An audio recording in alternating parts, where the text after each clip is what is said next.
Big boss Kannada season 12 ಶೋನಲ್ಲಿ season 11 ಶೋನ ಕೆಲ ಸ್ಪರ್ಧಿಗಳು ಬಂದಿದ್ದಾರೆ. ಈ ವೇಳೆ ಸೀಸನ್ 11 ಸ್ಪರ್ಧಿಗಳು ಗಿಲ್ಲಿ ನಟನ ವಿರುದ್ಧ ತಿರುಗಿ ಬಿದ್ದಿದ್ದಾರೆ. ಈಗ ಮಂಜು ಉಗ್ರಾವತಾರ ತಾಳಿದ್ದಾರೆ. ಈಗ ವಾಹಿನಿಯೊಂದು ಹೊಸ ಪ್ರೋಮೋ ರಿಲೀಸ್ ಮಾಡಿದೆ.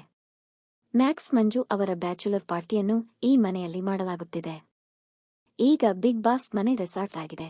ಹೀಗಾಗಿ ಈ ಸೀಸನ್ ಸ್ಪರ್ಧಿಗಳು ಸಪ್ಲೈಯರ್, ಕುಕ್, ಮ್ಯಾನೇಜರ್ ಎಂದು ವಿಂಗಡಣೆಯಾಗಿ ಅತಿಥಿಗಳಿಗೆ ಸತ್ಕಾರ ಮಾಡಬೇಕಿತ್ತು. ಆದರೆ ಗಿಲ್ಲಿ ನಟನ ಮಾತು, ವರ್ತನೆ, ಸೇವೆ ಎಲ್ಲವೂ ಅತಿಥಿಗಳಿಗೆ ಇರಿಟೇಟ್ ಮಾಡಿದೆ. ಪ್ರೋಮೋದಲ್ಲಿ ತೋರಿಸಿರುವಂತೆ ಗಿಲ್ಲಿ ನಟ ಎಲ್ಲರಿಗೂ ಬಡಿಸಿ ಆಮೇಲೆ ಊಟ ಮಾಡಬೇಕು, ಅಥವಾ ಎಲ್ಲರಿಗೂ ಆದ ಮೇಲೆ ಅವನು ಊಟ ಮಾಡಬೇಕು ಎಂದು ಸೀಸನ್ 11 ಸ್ಪರ್ಧಿಗಳು ನಿಯಮ ಮಾಡಿದ್ದಾರೆ.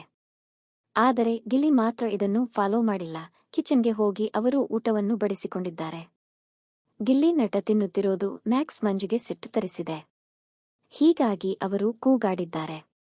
ಗಿಲ್ಲಿ ನಟ ಆಗ ಊಟದ ವಿಷಯದಲ್ಲಿ ನಿಯಮ ಮಾಡಬಾರದು, ಇದೆಲ್ಲ ಮಾಡಬಾರದು. ಅವರು ಸೇವೆಯಲ್ಲಿ ಏನಾದರೂ ಮಾಡಬಹುದು. ಊಟ ಹಾಕಿ ನನಗೆ ತಲೆ ಕೆಡಿಸ್ಕೋಬೇಡಿ. ಮ್ಯಾಕ್ಸ್ ಮಂಜು ಅವರು 12 ಜನರು ಇದ್ದೀರಿ, ಹೇಳೋಕೆ ಆಗೋದಿಲ್ಲವಾ? ನಾವು ಆಟ ಆಡೋಕೆ ಬಂದಿದ್ದೇವೆ. ಅವನು ಬೋಂಡ ತಿಂದುಕೊಂಡು ಆರಾಮಾಗಿದ್ದಾನೆ. ನಾಳೆ ಆಟ ಏನು ಎಂದು ನಾನು ತೋರಿಸ್ತೀನಿ. ಎಲ್ಲರೂ ಊಟ ಇಲ್ಲದೆ ಕಾಯುತ್ತಿದ್ದೀರಿಯೇ ಎಂದು ಹೇಳಿದ್ದಾರೆ. ಈ ವೀಕೆಂಡ್ನಲ್ಲಿ ಯಾರಿಗೆ ಕ್ಲಾಸ್ ತಗೊಳ್ತಾರೆ ಇಲ್ಲವೇ ಎಂದು ಕಾದು ನೋಡಬೇಕಿದೆ. ಒಟ್ಟಿನಲ್ಲಿ ಇವರಲ್ಲಿ ಯಾರದ್ದು ತಪ್ಪು, ಸರಿ ಎನ್ನುವ ಚರ್ಚೆ ನಡೆಯುತ್ತಿದೆ.